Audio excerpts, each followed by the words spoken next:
सैयद साहब ने माइक हाथ में लिया है, नीयत अच्छी है ना? जी जी, आपका सेगमेंट तो खत्म हो गया, अब हमारा सेगमेंट बाकी हुजूर। अच्छा अच्छा जी। एक सेगमेंट आपसे भी करना है जी। करें अब्दुल वहाब के साथ सेगमेंट करें, हाथ उठा के बताएं जरा। माशाअल्लाह, अल्लाह अकबर, अल्लाह अकबर। खानदानी रिश्ते सेगमेंट है, और इस सेगमेंट में हमने आपसे कुछ पूछना है और आपने इसका जवाब देना है, और यहाँ पर मौजूद हाजरीन को देखना है इनके चेहरे पर मुस्कुराहट कैसे आती है।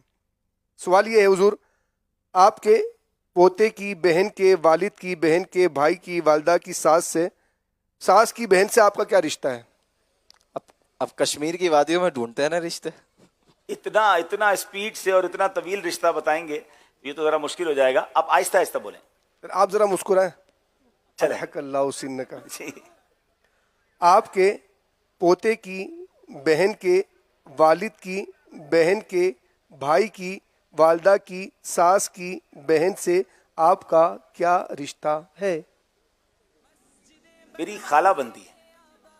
वाह, जवाब दुरुस्त है।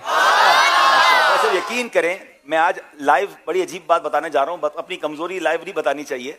मैं रिश्तों में इतना कमजोर था कि मुझे बाज़ औक़ात पूछना पड़ता था कि भांजा किसको कहते हैं या भतीजा किसको कहते हैं।